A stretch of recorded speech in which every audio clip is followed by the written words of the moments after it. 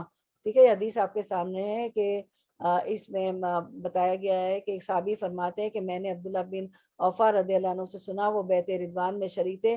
انہوں نے بیان کیا کہ نبی کریم صلی اللہ علیہ وسلم کی خدمت میں جب کوئی صدقہ لے کر حاضر ہوتا تو آپ دعا کرتے کہ اللہ اس پر اپنی رحمت نازل فرما. چنانچہ میرے والد بھی اپنا صدقہ لے کر حاضر ہوئے تو آپ صلی اللہ علیہ وسلم نے دعا کی کہ اللہ آل ابی اوفا رضی اللہ عنہ پر اپنی رحمت نازل فرما. کبھی آپ چندہ کلیکٹ کرتی ہیں نا کسی کے لیے، بہت زیادہ رقم چاہیے ہوتی، شادی ہو رہی تو ہم ادھر ادھر فون کر رہے ہوتے ہیں، تو جو بھی صدقہ دیتا جائے تو آپ اس کے لیے دعا کریں، کیونکہ ہمیں ملتا ہے نا کہ آپ صلی اللہ علیہ وسلم نے ان کے لیے دعا کی، کیا آل ابی اوفا رضی اللہ عنہ کے لیے. اچھا، پھر اس کے بعد ہم دیکھتے ہیں آیت کی طرف آتے ہیں کہ اللہ تعالیٰ آگے فرماتے ہیں کہ اللہ تعالیٰ کیا فرماتے ہیں کہ یاد رکھو، کیا یاد رکھو کہ اللہ، خبردار ہو جاؤ، ہوشیار ہو جاؤ، آگے ہو جاؤ، آگاہ ہو جاؤ، یاد رکھو، کیا یاد رکھو، اللہ انہا قربت لہم سیدخلہم اللہ فی رحمتہ ان اللہ غفور الرحیم. یاد رکھو کہ ان کا یہ خرچ کرنا بے شک ان کے لیے موجب قربت ہے، اللہ تعالیٰ کی قربت حاصل ہوگی، ان کو اللہ تعالیٰ ضرور اپنی رحمت میں داخل کرے گا. اللہ تعالیٰ بڑی مغفرت والا، بڑی رحمت والا ہے. تو ہمیں مال خرچ کرنے سے اللہ کا قرب نصیب ہوتا ہے، اللہ تعالیٰ کی رحمت حاصل ہوتی ہے، کیونکہ اللہ تعالیٰ بڑی مغفرت کرنے والا ہے، عطا اور بخشش کرنے والا ہے اور بڑی رحمت والا ہے. تو ہاں، تو یہاں پہ ہم دیکھتے ہیں کہ اللہ تعالیٰ فرماتے ہیں کہ اللہ تعالیٰ ان پہ رحمت بھی نازل ہوگی اور اللہ تعالیٰ ان کی مغفرت بھی کر دے گا. تو مال ہمیں خرچ کرنا چاہیے، اتنے فائدے ہیں مال کے، صدقہ خرچ کرنے، زکوٰۃ کے علاوہ ساری چیزیں. زکوٰۃ تو ہم پہ فرضی ہے نا. پھر 97 98 99 کو ہم ایک دفعہ دیکھ لیتے ہیں کہ دیہات، صحرا اور شہر، ہر جگہ انسانی فطرت یکساں نہیں ہے، وہاں اچھے بھی ہیں، برے بھی ہیں، منافق بھی ہیں اور ایمان والے بھی ہیں. اللہ تعالیٰ خبر دیتے ہیں کہ دیہاتیوں اور صحرا نشین بدوؤں میں کفار اور منافق بھی ہیں، مومن مسلمان بھی ہیں، لیکن کافروں اور منافقوں کا کفر و نفاق نہایت سخت ہے. ان میں اس بات کی مطلقاً اہلیت نہیں کہ وہ اللہ تعالیٰ کی ان حدودوں کا علم حاصل کریں جو اس نے اپنے رسول صلی اللہ علیہ وسلم پر نازل فرمائی ہے. چنانچہ ایک عرابی حضرت زید بن سوحان کے پاس بیٹھا ہوا تھا. اس وقت یہ اس مجلس میں لوگوں کو کچھ بیان فرما رہے تھے. حضرت زید بن سوحان کچھ بیان کر رہے تھے. تو حضرت زید بن سوحان کا نہاوند والے دن ان کا ہاتھ کٹ گیا تھا. تو عرابی بول اٹھا کہ آپ کی باتوں سے تو آپ کے لیے محبت میرے دل میں پیدا ہوتی ہے، لیکن وہ زید بن سوحان سے کہنے لگا کہ لیکن تمہارا یہ کٹا ہوا ہاتھ مجھے اور ہی شبے میں ڈالتا ہے. تو زید بن سوحان نے فرمایا اس سے تمہیں کیا شک ہوا، یہ تو بایاں ہاتھ ہے، کیونکہ یہ تو بایاں ہاتھ ہے. تو عرابی نے کہا واللہ مجھے نہیں معلوم کہ دایاں ہاتھ کاٹتے ہیں یا بایاں، یعنی ظاہر اس کو حد ہی نہیں پتا تھی کہ کیا کاٹتے ہیں نا چوری پہ. تو یہ کہ انہوں نے کہا کہ یہ تو میرا بایاں ہاتھ ہے، اتنے شکر گزار تھے نا، دائیں ہاتھ سے تو میں سارا کام کرتا ہوں، دائیں ہاتھ تو زیادہ اچھا کام کرتا ہے نا. تو انہوں نے فرمایا اللہ عز و جل نے سچ فرمایا کہ اعراب بڑے ہی سخت کفر و نفاق والے اور اللہ کی حدود کے بالکل ہی نہ جاننے والے ہیں. تو مسند احمد اور ترمذی اور نسائی میں ایک حدیث ہے، میں اس کی جسٹ آف دا حدیث بتا دیتی ہوں، انٹرپریشن آف دا میننگ، اور لفظ بھی یہی ہے، جو بادیاں نشین ہوا اس نے ظلم و جفا کی. بتایا نا کہ وہ بڑے اشد و بڑے سخت ہوتے ہیں. اور جو شکار کے پیچھے پڑ گیا اس نے غفلت کی.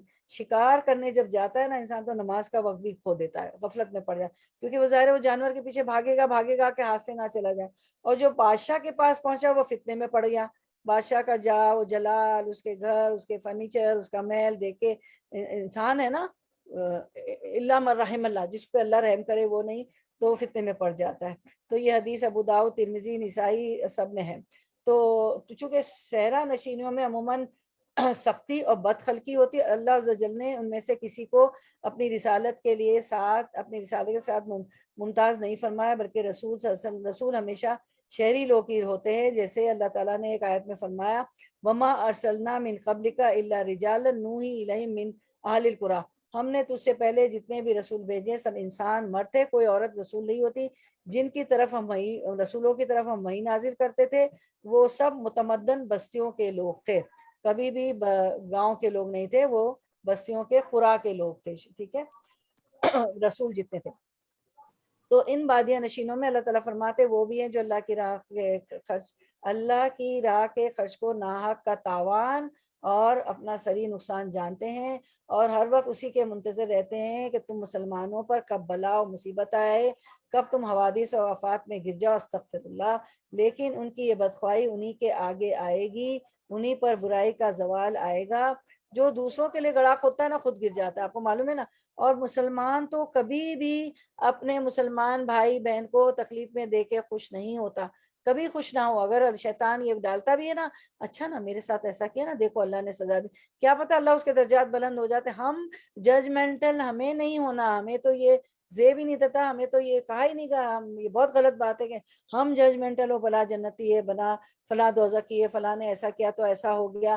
آپ کو کیا پتا کہ اس کے اللہ درجات بلند کریں، اس نے کتنی معافیاں مانگ لی اللہ تعالیٰ سے، ہم سے زیادہ وہ تہجد گزار ہے، ہم سے زیادہ وہ ذاکرین ہے اور شاکرین ہے اور وہ استغفار کرنے والا ہے، ٹھیک ہے۔ تو کبھی بھی پھر کیا ہے، پچھلے درسوں میں آپ نے کیا حدیث پڑھی تھی کہ مسلمان مسلمان آپس میں ایک اینٹ کی طرح ہے، اینٹ جیسے دیوار میں اینٹ جڑی ہوتی ہے نا، ایک اینٹ بھی ہل گئی تو دیوار کمزور ہو جائے گی۔ اور پھر پڑھا تھا کہ جیسے جسم کے ایک عضو میں درد ہوتا ہے تو سارا جسم تکلیف میں آ جاتا ہے، تو ایک مسلمان مشکل میں ہو تو تمام مسلمانوں کو جو ہے اس کا دکھ ہونا چاہیے۔ اور جبھی تو ہم کھانے لے کے بھاگتے ہیں، ان کو فون کرتے ہیں، ہم جو ہے بتاتے ہیں کہ بھئی یہ ڈاکٹر اچھا، تو مدد کسی نہ کسی طرح کرتے ہیں نا۔ ہم نہیں خوش ہوتے مسلمان کی تکلیف پہ، کبھی بھی کوئی مسلمان خوش نہیں ہوگا، یہ منافقت کی نشانی ہے۔ دیکھیں کتنا کچھ ہمیں منافقت پہ پتہ چلا۔ اللہ تعالیٰ ہمیں شیطان کے وسوسوں سے، اپنی نفس سے بچائے، اور ان تمام چیزیں ہماری جتنی ان کے ٹریٹس ہیں برے برے ہم نے پڑھے ہم سے نکل، اللہ تعالیٰ کہیں ہے بھی تو کیونکہ وہ نفاق کی علامت ہے، اللہ تعالیٰ ہم نے نفاق کی دعا بھی پڑھ لی، ہمیں اس سے پاک کر دے نفاق سے۔ تو پھر یہ اچھا کب تم یہ انتظار میں رہتے کہ کب تم حوادث و آفات میں گر جاؤ، لیکن ان کی یہ بدخواہی انہی کے آگے آئے گی، انہی پر برائی کا زوال آئے گا۔ اللہ تعالیٰ اپنے بندوں کی دعاؤں کا سننے والا ہے اور خوب جانتا ہے کہ مستحق امداد کون ہے اور ذلت کے لائق کون ہے۔ وَتُعِزُّ مَن تَشَاءُ وَتُذِلُّ مَن تَشَاءُ بِيَدِهِ الْخَيْرُ وَهُوَ عَلَى كُلِّ شَيْءٍ قَدِيرٌ۔ دعاؤں کے طلبگار متبع ہیں، مبتدع نہیں۔ اعراب کی اس قسم کو بیان فرما کر اب ان میں سے بھلے لوگوں کا حال بیان ہو رہا ہے اس آیت میں 98 میں۔ وہ اللہ پر ایمان رکھتے ہیں، آخرت کو مانتے ہیں، راہ اللہ میں خرچ کر کے اللہ کی نزدیکی تلاش کرتے ہیں، اللہ کی قربت تلاش کرتے ہیں، ساتھ ہی رسول اللہ صلی اللہ علیہ وسلم کی دعائیں لیتے ہیں، بے شک ان کو اللہ کی قربت حاصل ہے۔ اللہ انہیں اپنی رحمتیں عطا کر دے، وہ بڑائی غفور الرحیم ہے۔ اللہ ہمیں بھی اپنے نزدیک کر لیجئے، اپنی قربت حاصل عطا فرما دیجئے، ہم پہ رحمت نازل فرمائے۔ اللہم انا نسألک من فضلک و رحمتک لا یملکها الا انت، کیونکہ اللہ آپ تو بڑے غفور الرحیم ہیں، ان اللہ غفور الرحیم۔ اب جو ہے آیت نمبر 100، تو اللہ تعالیٰ نے ان مہاجرین اور انصار کو سابق اور مقدم کہا ہے، کیونکہ یہ مہاجر و انصار کی آپ کو پتہ ہے بہت سی قربانیاں ہیں انصار اور مہاجرین کی۔ تو ہم پہلے یہ آیت سن لیتے ہیں، اور اس آیت کو تو آپ لوگ جو ہے یاد کر لیں، یہ آیت نمبر 100 سورۃ التوبہ کی انصار اور مہاجرین کے لیے کے متعلق ہے کہ اللہ ان سے راضی ہو، اللہ سے راضی ہو گئے۔ اللہ تعالیٰ ہمیں بھی ایسا بنا دے۔ تو اس کو تو آپ کو بہت پکی کرنی ہے، اور 30 کے ساتھ 2 آیتیں ملا کے نماز میں بھی آپ اس کو ضرور میں اور آپ یاد کر کے پڑھیں گے، یاد کر کے پڑھیں گے انشاءاللہ۔ تو ہم وہ سن لیتے ہیں انشاءاللہ۔ چلیں، بسم اللہ الرحمن۔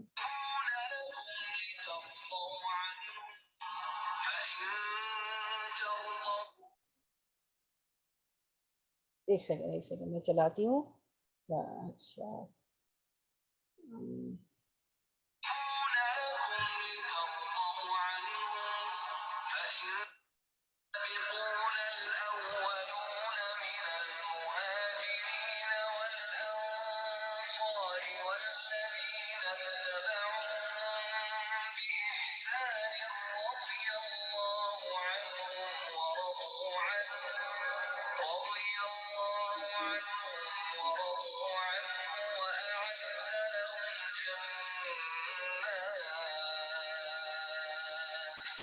وأعد لهم جنات تجري تحتها الأنهار خالدين فيها أبدا ذلك الفوز العظيم.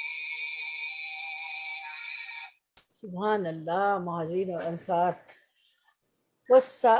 لفظی ترجمہ والسابقون، اور سبقت کرنے والے ہیں، الاولون سب سے پہلے کون، من المہاجرین مہاجرین میں سے، والانصاری اور انصار میں سے، والذین اور وہ جنہوں نے اتبعوہم پیروی کی ان کی، بإحسان ساتھ احسان کے، رضیہ راضی ہو گیا اللہ اللہ عنہم ان سے، وردو اور وہ راضی ہو گئے عنہ ان سے. تو یہاں پر ہے دیکھیں رضی اللہ عنہم وردو عنہ کہ اللہ ان سے راضی ہوا انصار و مہاجرین سے، اور وہ اللہ سے راضی ہوئے. اور پھر کیا ہوا، وہ عدّا اور ان سے اور اس نے تیار کر رکھا ہے لہم ان کے لیے، جناتین باغات کو، تجری بہتی ہیں، تحتہا نیچے ان کے، الانہار نہریں، خالدینہ ہمیشہ رہنے والے ہیں، فیہا اس میں، ابدا ہمیشہ ہمیشہ، ذالکا یہی ہے، الفوز کامیابی، العظیم بہت بڑی. اس صورت میں کتنی کامیابی اللہ نے، بذالک الفوز العظیم، ذالک الفوز العظیم، اللہ کی رضا کو فوز العظیم کہا، جنت کو فوز العظیم کا. آپ دیکھ رہے ہیں یہ ذالک الفوز العظیم، یہ آیت کے ہر کتنی آیتوں میں آیا ہے ماشاءاللہ. تو اللہ تعالیٰ ہمیں اس میں سے بنا دے. یہ بڑی کامیابی دنیا کے ہم و غم رنج و غم سے اللہ تعالیٰ ہمیں اس کی طرف ہمارا توجہ ہو. وہ تو قسمت میں لکھے ہیں، آتے ہیں چلے جاتے ہیں. اس فوز العظیم کی تیاری، یہ دکھ ہو ہمارا ہم و غم یہ ہو، یہ ہمارا رنج ہو کہ وہ طامۃ الکبریٰ، نبأ العظیم، الحاقہ قیامت، بہت الواقعہ واقع ہونے والی، وہ بہت بڑی بلا ہے، بہت بری بلا ہے. وہ دنیا کی مصیبتیں تو کچھ نہیں ہیں. ہمیں تو اس ذالک الفوز العظیم ہمیشہ رہنے والی جنت کے لیے ہمیں کوشاں ہونا ہے اور کوششیں کرنی. تو چلے اب ہم رواں ترجمہ کرتے ہیں. تو یہ دیکھیں اللہ تعالیٰ نے ان سے راضی ہو گئے. کتنی بڑی خوشخبری ہے. آیت نمبر 100 سورۃ التوبہ، توبہ اس کو یاد رکھ لیں. اور آیت نمبر بھی، وہ مہاجر و انصار جنہوں نے سب سے پہلے دعوت ایمان پر لبیک کہنے میں سبقت کی، نیز وہ جو بعد میں راست بازی کے ساتھ پیچھے آئے، اللہ ان سے راضی ہوا، وہ اللہ سے راضی ہوئے. اللہ نے ان کے لیے ایسے باغ مہیا کر رکھے ہیں جن کے نیچے نہریں بہتی ہوں گی، اور وہ ان میں ہمیشہ رہیں گے. یہی عظیم الشان کامیابی ہے. اللہ میں اور آپ اس کے لیے کوشاں ہو جائیں انشاءاللہ، اس میں کوشش کریں. تو اب ہم آیت کی طرف آتے ہیں. تو اب ہم دیکھتے ہیں اس آیت کو. تو ہاں، اب اس میں جو ہے ہم دیکھتے ہیں کہ والسابقون الاولون من المہاجرین والانصار والذین تبعهم بإحسان رضی اللہ عنہ ورضوا عنہ. اللہ تعالیٰ فرماتے ہیں اور جو مہاجرین و انصار سابق اور مقدم ہیں، اور جتنے لوگ اخلاص کے ساتھ ان کے پیرو ہیں، تو کیا ہوگا. اللہ تعالیٰ اس میں 3 گروہوں کا ذکر ہے. ایک مہاجرین کا جنہوں نے دین کی خاطر اللہ اور اس کے رسول کے حکم پر مکہ اور دیگر علاقوں سے ہجرت کی. جیسے ہجرت کا حکم آیا تو چلے گئے دین کے لیے. مکے میں اپنا مال، پراپرٹی، جائیداد، اور جو گھر والے مسلمان نہیں ہوئے تھے ان کو بھی چھوڑ دیا، اور سب کچھ چھوڑ چھاڑ کر مدینہ آ گئے. نمبر 1. دوسرا انصار جو مدینے میں رہائش پذیر تھے، وہاں کے لوکل، انہوں نے ہر موقع پر رسول اللہ صلی اللہ علیہ وسلم کی مدد اور حفاظت فرمائی. رسول اللہ صلی اللہ علیہ وسلم کو اور مہاجرین کو مکہ سے آنے والوں کی حفاظت فرمائی اور مدد فرمائی، اور مدینہ آنے والے مہاجرین کی خوب پذیرائی اور تواضع کی. اپنے مال میں حصہ دیا، اپنے گھر رہنے کو دیے، اپنے بزنس بھی ان کو آفر کیے. ایک صحابی نے تو یہاں تک کہہ دیا کہ میری 2 بیویاں، ایک کو طلاق دیتا ہوں، تم دوسری سے شادی کر لو. تو عبداللہ بن عوف نے فرمایا کہ نہیں، مجھے تو بازار کا سوق کا راستہ بتا دو.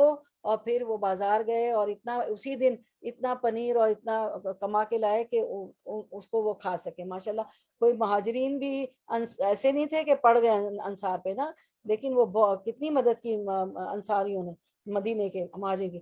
تیسری قسم وہ ہے جو ان مہاجرین انصار کے خلوص اور احسان کے ساتھ پیروکار ہیں. اس گروہ سے مراد بعض کے نزدیک اصطلاحی تابعین ہیں جنہوں نے نبی صلی اللہ علیہ وسلم کو نہیں دیکھا لیکن صحابہ کرام کی صحبت سے مشرف ہوئے، اور بعض نے اسے عام رکھا. یعنی قیامت تک جتنے بھی انصار و مہاجرین سے محبت رکھنے والے اور ان کے نقش قدم پر چلنے والے مسلمان ہیں وہ بھی اس میں شامل ہیں. اگر ہم ان کے نقش قدم پر چلیں گے تو ہم بھی اس میں انشاءاللہ شامل ہوں گے. ہمارے لیے بھی یہ خوشخبری ہے رضی اللہ عنہم ورضوا عنہ. اگر قرآن و حدیث پہ چلیں گے جس طرح انہوں نے چلا. حضرت عبداللہ بن عمر آپ صلی اللہ علیہ وسلم کو دیکھا کہ اگر اوپر کا بٹن بھی اگر ویسے ہی کھلا رہ گیا آپ صلی اللہ علیہ وسلم کا خطبے میں تو عبداللہ بن عمر نے بٹن بھی کھلا رکھا. تو مطلب چھوٹی چھوٹی باتیں بھی آپ صلی اللہ علیہ وسلم کی سنتوں کو, اور آج ہم نے سنتوں کو چھوڑے ہوئے. اللہ کے رسول صلی اللہ علیہ وسلم نے فرمایا کہ ایک وقت آئے گا لوگ سنتوں کو چھوڑ دیں گے. اس وقت سنت پہ عمل کرنا کیسے ہوگا؟ جیسے کہ ایک اتنا ثواب ملے گا ایک سنت پہ 100 سنتوں کا. پانی پینا, اٹھنا بیٹھنا, چلنا پھرنا, سنتوں پہ عمل کریں گے انشاءاللہ میں اور آپ نا, تو رضی اللہ عنہ ورضوا عنہ ان کے لیول کے ہم ہو جائیں گے, ان کی طرح کے اعمال ہوں گے جو جیسے آپ سب نے قرآن و حدیث ہمیں سمجھایا اس طرح, تو رضی اللہ عنہ ورضوا عنہ. ٹھیک ہے. اس کے بعد ہم دیکھتے ہیں اللہ تعالیٰ فرماتے ہیں اللہ ان سب سے راضی ہوا, وہ سب سے راضی ہوئے. اللہ نے ان کے لیے ایسے باغ مہیا کر رکھے ہیں جن کے نیچے نہریں جاری ہوں گی, جن میں وہ ہمیشہ رہیں گے. یہ بڑی کامیابی ہے کہ رضی اللہ عنہم ورضوا عنہ وأعد لهم جنات تجری تحت الانہار خالدین فیہا ابدا ذالک الفوز العظیم. اللہ ہمیں اس بڑی کامیابی کے لیے کوشاں کر دیں اور اس میں ہم لگ جائیں. اللہ تعالیٰ ان سے راضی ہو گیا کا مطلب ہے کہ اللہ تعالیٰ نے ان کی نیکیاں قبول فرما لی, ان کی بشری لغزشوں کو معاف فرما دیا. اور بشری لغزشاں تو ہوتی ہے نا, کوئی نہیں کہہ سکتا میں گناہ نہیں کرتی ہوں, کوئی نہیں کہتا میں پاک ہوں, تو بشری تقاضے ہیں کہ ہم سے لغزشیں ہو جاتی ہیں. تو اللہ تعالیٰ نیکیوں کو قبول فرما لی, ان کی بشری لغزشوں کو معاف فرما دیا اور ان پر ناراض نہیں ہے. رضی اللہ عنہ ورضوا عنہ کا مطلب یہ ہے, کیونکہ اگر ایسا نہ ہوتا تو ان کے لیے جنت کی نعمتوں کی بشارت کیوں دی جاتی ہے, تو اس آیت میں دی گئی ہے. تو ہم بھی ایسے ہو جائیں کہ رضی اللہ عنہ ورضوا عنہ, یہ آیت ہمیں کہہ رہی ہے, مفسرین ہمیں ایسی تفسیر بیان کر رہے ہیں. تو تھوڑا سا 5 منٹ میں اوپر لوں گی کہ ہم جنت العدن پہ بھی کریں گے. 101 چلے انشاءاللہ ہے ہمارے پاس ابھی ٹائم. چلیں 101 ورڈ ٹو ورڈ ٹرانسلیشن. وممن و اور ممن ان میں سے جو حولکم تمہارے آس پاس ہیں, من الاعرابی دیہاتیوں بدویوں میں سے, منافقون کچھ منافق ہیں, ومن اہلی اور کچھ رہنے والوں میں سے, مدینہ مدینہ کے, مردو جو اڑ گئے ہیں, علی النفاق منافقت پر, لا تعلمہم نہیں تم جانتے انہیں, نحنو ہم, نعلمہم جانتے ہیں انہیں, سنعذبہم ان قریب ہم عذاب دیں گے انہیں, مرتینی 2 بار, مرتن 1 بار ہوتا ہے, مرتین 2 بار, تسنیہ یانون, ثم پھر یردونا وہ لوٹائے جائیں گے, الی عذاب طرف عذاب, عظیم بہت بڑے. اب ان منافقوں کی کیا سزا ہے دیکھیں. رواں ترجمہ رننگ ٹرانسلیشن آیت نمبر 101. تمہارے گرد و پیش جو بدوی رہتے ہیں ان میں بہت سے منافق ہیں, اسی طرح خود مدینہ کے باشندوں میں بھی منافق موجود ہیں جو نفاق میں طاق ہو گئے ہیں. تم انہیں نہیں جانتے ہیں, ہم ان کو جانتے ہیں. قریب ہے وہ وقت جب ہم ان کو دوہری سزا دیں گے, پھر وہ زیادہ بڑی سزا کے لیے واپس لائے جائیں گے. استغفر اللہ, ان کو دوہری سزا ہوگی. تو اب اس میں ہم آیت کی طرف آتے ہیں اور دیکھتے ہیں کہ اللہ تعالیٰ کیا فرماتے ہیں. کہ آیت پہ آتے ہیں, آیت کو دیکھیں. اور کچھ تمہارے گرد و پیش والوں میں اور کچھ مدینہ والوں میں ایسے منافق ہیں کہ نفاق پر اڑے ہوئے ہیں. وممن حولکم من الاعرابی منافقون ومن اہل المدینۃ مردوا علی النفاق. تو یہ کون لوگ ہیں؟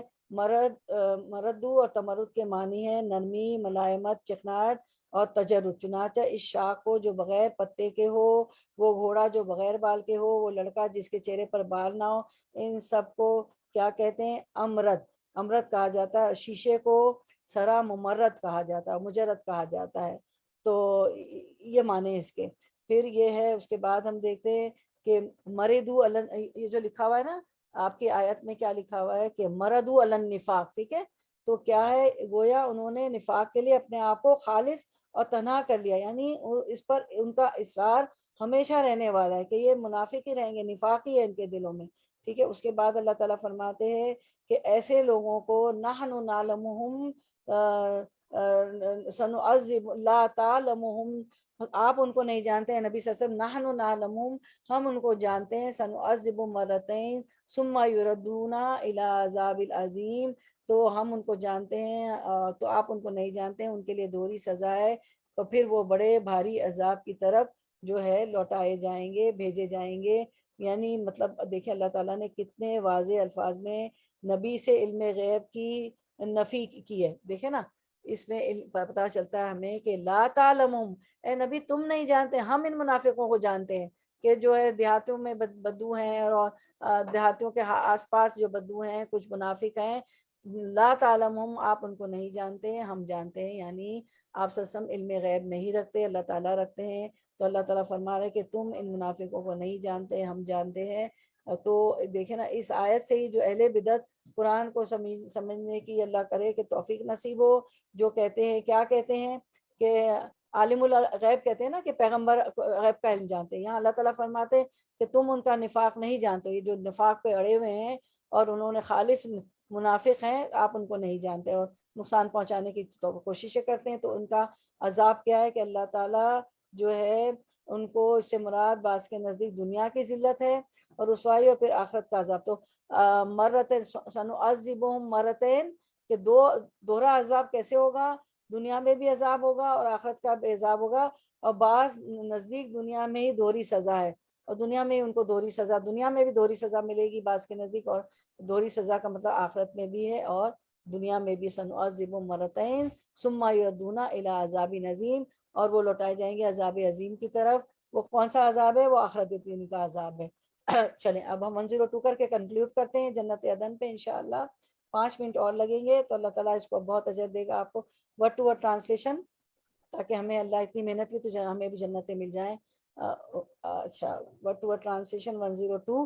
وہ آخرونا، اور کچھ دوسرے، آترفو انہوں نے اعتراف کیا، بذنوبہم اپنے گناہوں کا، خلطو انہوں نے ملا دیے، مخلوط پارٹی کہتے ہیں نا، اس لیے مخلوط پارٹی کہتے ہیں کہ مرد عورت ساتھ ہوتے ہیں نا، خلطو انہوں نے ملا دیے، مخلوط خلط انہوں نے ملا دی، عملاً کچھ عمل، صالح نیک، صالحاً نیک، و آخرہ اور دوسرے، سیئاً برے، عسا امید ہے، اللہ ان کے، یتوبو وہ مہربان ہو، علیہم ان پر، انا بے شک اللہ غفور بہت بخشنے والا، رحیم نہایت رحم فرمانے والا ہے۔ رننگ ٹرانسلیشن کر لیتے ہیں، رواں ترجمہ، آیت نمبر 102، یہ ہماری آج کے درس کی آخری آیت ہے، اس پہ ہم کنکلوڈ کریں گے۔ کچھ اور لوگ ہیں جنہوں نے اپنے قصوروں کا اعتراف کر لیا، ان کا عمل مخلوط ہے، کچھ نیک ہے اور کچھ بد، بعید نہیں کہ اللہ ان پر پھر مہربان ہو جائے، کیونکہ وہ درگزر کرنے والا اور رحم فرمانے والا ہے۔ اب یہ جو ہے ہم جانتے ہیں، سمجھتے ہیں کہ اللہ تعالیٰ، آیت کی طرف آتے ہیں، اللہ تعالیٰ فرماتے ہیں کہ کچھ لوگوں نے اپنی خطا کا اقرار کر لیا ہے، وآخرون اعترفوا بذنوبہم، انہوں نے اپنی خطا کا اقرار کر لیا ہے۔ تو کون سی خطا کا اقرار کر لیا ہے؟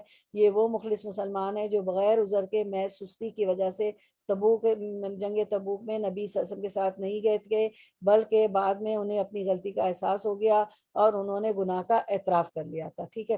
اس کے بعد ہم دیکھتے ہیں کہ اب کیا ہے کہ وآخرون اعترفوا بذنوبہم، اچھا انہوں نے غلطی کا اعتراف کر لیا، پھر کیا ہوا، خلطوا عملا صالحا وآخر سیئا، اور جنہوں نے ملے جلے عمل کیے تھے، کچھ بھلے اور کچھ برے۔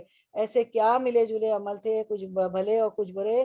بھلے سے مراد وہ اعمال صالحہ ہے جو جہاد میں پیچھے رہ جانے سے پہلے کرتے رہیں، سارے اعمال اچھے تھے، وہ نیک لوگ بھی تھے، صرف سستی کی وجہ سے نہیں گئے، اچھے اچھے اعمال کرتے تھے، جن میں مختلف جنگوں میں انہوں نے شرکت بھی کی، اور کچھ برے سے مراد یعنی جنگ تبوک کے موقع پر وہ پیچھے رہ گئے تھے، ٹھیک ہے۔ تو یہ خلط ملط عمل ہو گئے۔ اس کے بعد ہم دیکھتے ہیں اللہ تعالیٰ فرماتے ہیں کہ کیا ہوگا، عسى اللہ ان یتوب علیہم ان اللہ غفور الرحیم، اللہ سے امید ہے کہ ان کی توبہ اللہ قبول فرمائے، بلا شبہ اللہ تعالیٰ بڑی مغفرت والا، رحم کرنے والا ہے۔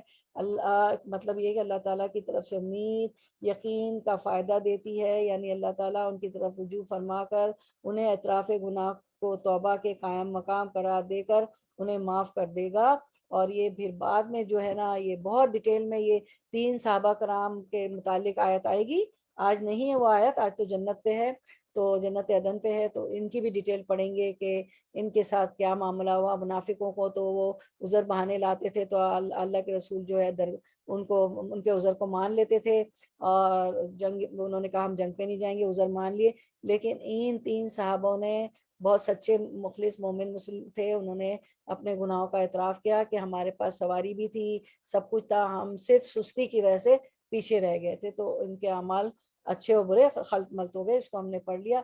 اب ہم دیکھتے ہیں کہ تساہل و سستی سے بچو، ہمیشہ سستی سے بچنا چاہیے، تو منافقوں کا حال اوپر کی آیتوں میں بیان فرمایا، جو اللہ کی راہ کے جہاد سے بے ایمانی، شک اور جھٹلانے کی طور پر جی چراتے ہیں اور شامل نہیں ہوتے۔ اس آیت میں ان کا بیان ہو رہا ہے، یہ آیت نمبر 102 میں، جو ہیں تو ایماندار اور سچے پکے مسلمان لیکن سستی اور طلب راحت کی وجہ سے جہاد میں شامل نہ ہوئے۔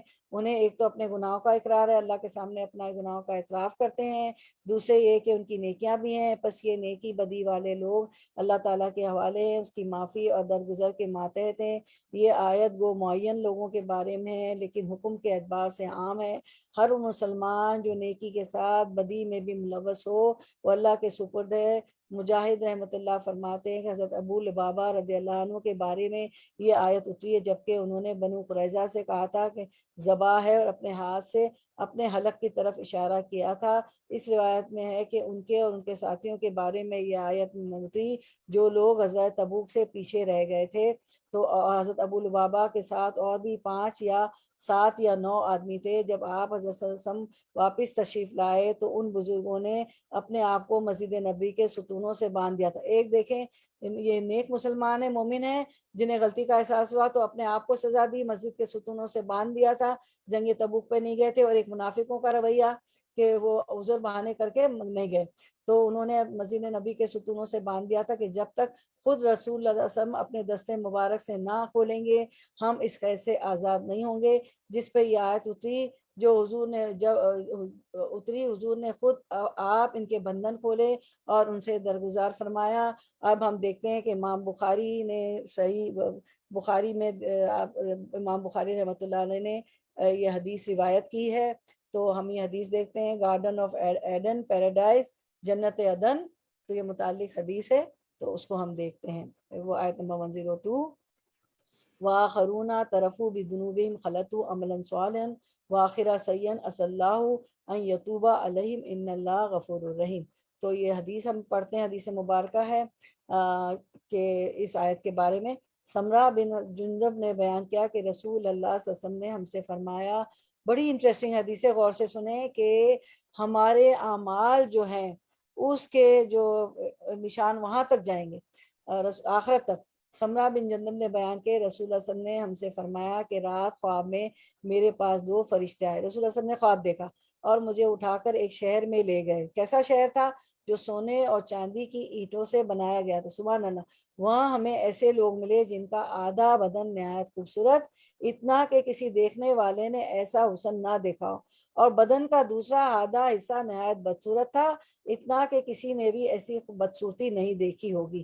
دونوں ہی فرشتوں نے ان لوگوں سے کہا جن کا آدھا بدن خوبصورت تھا، آدھا بدن بدصورت تھا، خلط ملط اعمال تھے نا دنیا میں، دونوں فرشتوں نے ان لوگوں سے کہا کہ جاؤ اس نہر میں غوطہ لگاؤ۔ وہ گئے اور نہر میں غوطہ لگائے، جب وہ ہمارے پاس آئے تو ان کی بدصورتی جاتی رہی اور وہ نہایت خوبصورت نظر آتے تھے، کیونکہ آدھا بدن بدصورت تھا نا، تو ان کو فرشتوں نے کہا کہ غوطہ لگاؤ، تو اب دوسرا آدھا بدن بھی خوبصورت ہو گیا، تو وہ نہایت خوبصورت نظر آتے تھے۔ پھر فرشتوں نے مجھ سے کہا کہ آپ سے کہا کہ اے اللہ کے رسول، یہ جنت عدن ہے، جنت عدن ہے اور آپ کا مکان یہی ہے، یعنی آپ کا بھی مکان وہیں تھا۔ جن لوگوں کو ابھی آپ نے دیکھا کہ جس کا آدھا حصہ خوبصورت تھا اور آدھا بدصورت تھا، تو یہ وہ لوگ ہیں تھے جنہوں نے دنیا میں اچھے اور برے سب کام کیے تھے، اللہ تعالیٰ نے انہیں معاف کر دیا تھا۔ سبحان اللہ، اللہ ہمیں بھی معاف کر دے۔ اللہ، ہمارے پاس تو کچھ نہیں، ہم خالی ہاتھ آ رہے ہیں۔ تب ہم دیکھتے ہیں دوسرا سلائیڈ دیکھیں، اللہ نے قلم کو شرف بخشا ہے، اسے اپنے ہاتھ سے پیدا کیا ہے۔ اللہ نے 4 چیزوں کو اپنے ہاتھ سے پیدا کیا، چونکہ ابھی ہم نے جنت عدن پڑھا نا، آدم علیہ السلام کو اپنے ہاتھ سے پیدا کیا، اللہ نے عرش کو اپنے ہاتھ سے پیدا کیا جو کہ پانی پہ ہے، قلم کو اپنے ہاتھ سے پیدا کیا، اور جنت عدن کو بھی اپنے ہاتھ سے پیدا کیا، جس کے بارے میں ہم یہ پڑھ رہے ہیں۔ اب لوگ 4 صفات کی، جنت العدن میں کون جائے گا؟ 4 صفات کی بنا پر لوگ جنت عدن کے وارث ہوں گے۔ ابھی آپ نے ساری منافقتوں کے ٹریٹس پڑھے کہ وہ لوگ نہیں جائیں گے جنت میں۔ ایک تو تقویٰ ہو، تقویٰ کیا ہے؟ کہ اللہ سے ڈر کے گناہ نہ کرنا، اور جب گناہ نہیں کریں گے تو اللہ راضی ہوگا اور جنت میں چلے جائیں گے نا۔ اور جو ہے اللہ کی قربت، ابھی آپ نے پڑھا کہ سارے جو احکامات اللہ کے مانیں گے، تقویٰ ایسے ہی آئے گا نا کہ گناہوں کو چھوڑ دیں۔ ابھی ہم نے پڑھا کہ یہ اس سے بھی اللہ کی قربت ملے گی، مال خرچ کرنے سے بھی، اور باقی دوسرے نیک نیک اعمال، حقوق اللہ، حقوق العباد، اللہ سے ڈر کے جہاں بھی ہو، کوئی بھی عمل ہم کر رہے ہو ڈر کہ اچھا مجھے کوئی نہیں دیکھ رہا ہے، اللہ دیکھ رہا ہے نا۔ تو تقویٰ کیا ہے؟ ایک صاحب نے دوسرے سے پوچھا تو فرمایا کہ دنیا ایک خاردار جھاڑی ہے اور ہمیں اس طرح گزرنا ہے، ایسا راستہ آپ چل رہے ہیں تو آپ بیچ میں پگڈنڈی پہ چل رہے ہیں، دونوں طرف خاردار جھاڑیاں ہیں، تو وہ کہنے لگے کہ اپنے کپڑوں کو میں خاردار جھاڑیاں کانٹوں سے، ان خاروں سے کانٹوں سے بچا کر چلتا ہوں کہ میرا کپڑا نہ اس میں الجھ جائے۔ یہ ہے تقویٰ۔ تو ہمیشہ اللہ کا ڈر اور بچ کے چلنا، اور خشیت، اللہ کا ڈر، اللہ کا خوف، اور نماز بھی پڑھ رہے ہیں تو خشیت سے پڑھ رہے ہیں، کوئی بھی کام کر رہے ہیں تو اللہ کا خوف اور طمع اور امید کے بیچ، امید اور خوف کے بیچ کی زندگی، اللہ سے امید ہے وہ جنت میں ڈال دے گا، اور ڈر بھی ہے کہ نہیں اس کا تو عذاب بھی شدید ہے کہ میں کہیں کوئی ایسا کام نہ کر لوں کہ میں عذاب کی مستحق ہو جاؤں، نعوذ باللہ، استغفر اللہ۔ اور اپنا تزکیہ، ہاں کیا تزکیہ ہے نا کہ اپنا ہر وقت تزکیہ کرنا ہے قرآن سے۔ اب یہ ساری منافقت کی چیزیں پڑھی، اب ہم ڈر گئے نا، کوئی ایسی چیز ہم نہیں کریں گے انشاءاللہ۔ تو اپنا تزکیہ، اپنے آپ کو سدھارنا ہے، اپنا تزکیہ کر، قد افلح من تزکا، پھر کامیابی، وہ کامیاب ہو گیا جس نے اپنے نفس کو سدھار دیا، اپنا تزکیہ کر لیا۔ تو نفس کا گھوڑا، جو بے لگام گھوڑا ہے، اس کو لگام دینی۔ ابھی آپ نے منافقت کا جب پڑھے تھے تو آخر میں ایک سلائیڈ دیکھا تھا کہ سب سے بڑا جہاد اور سب سے بڑا جنگ جو ابھی آج جہاد نہیں کھڑے ہوں گے، آج کوئی مائگریشن میں مائگریٹ تم اپنے فائدے کے لیے آ گئے، اپنے بچوں کی پڑھائی کے لیے، جو بھی اللہ تعالیٰ کے رسول کی فرما برداری کرے، خوف الہی رکھے، اس کے عذابوں سے ڈرتے رہے، وہی نجات پانے۔ تو اپنا تزکیہ کرنا ہے، قد افلح من تزکا، کہ جس نے وہ کامیاب ہو گیا جس نے اپنا تزکیہ کر لیا۔ اور ایمان والا ہوگا تو، کیونکہ ان کے اچھے اچھے نیک کامان کیوں نہیں قبول ہوئے، حاجیوں کو پانی پلانا، خانہ کعبہ کے متولی تھے، قریش مکہ کیوں نہیں قبول ہے؟ کہ ایمان نہیں تھا، کلمہ نہیں پڑا تھا، ایمان نہیں لائے تھے۔ ٹھیک ہے، چلے اب ہم دیکھتے ہیں، آپ پھر سے دیکھیں جنت العدن پہ ہم شروع کرتے ہیں، دیکھتے ہیں جنت العدن اور یہ جو ہے گارڈن آف پیراڈائز، اس کے متعلق تھوڑا سا ہم آیتیں دیکھ لیتے ہیں، پھر ہم کنکلوڈ کریں گے، کیونکہ تھوڑا سا ٹائم دیں گی، کیونکہ جنتیں تو آسان نہیں ہے نا، جنت کے لیے تو محنت کرنی پڑے گی نا، اور 5 منٹ دے کے اگر ہم سن لیں، پڑھ لیں، دعا کر لیں اور جنت مل جائے تو یہ سودا مہنگا نہیں ہے۔ ٹھیک ہے، تو ہم دیکھتے ہیں جنت کے 8 دروازے ہیں، جنت الماوا، جنت الدار المقام، جنت دار السلام، دار الخلود، جنت العدن جو آج ہماری آیت میں آئی ہے، جنت النعیم ہماری تفسیر میں آئی ہے، حدیث آئی ہے، جنت الکشف، جنت الفردوس جو جنت العدن کے بارے میں جانتے ہیں۔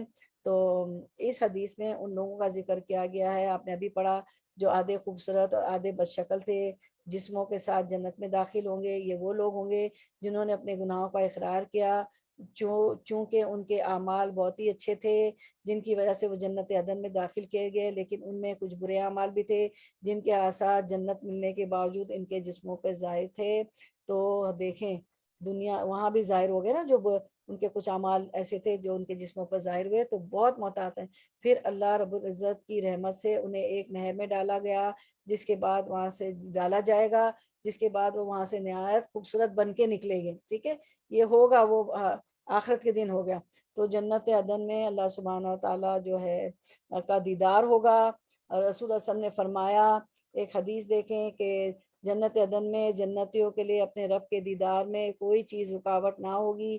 حدیث دیکھ لیتے ہیں، سوائے کبریائی کی چادر کے جو اس کے چہرے پر ہوگی۔ آپ صلی اللہ علیہ وسلم نے فرمایا کہ جنت میں 2 باغ ہوں گے جن کے برتن اور تمام دوسری چیزیں چاندی کی ہوں گے، اور 2 دوسرے باغ ہوں گے جن کے برتن اور تمام دوسری چیزیں سونے کی ہوں گی۔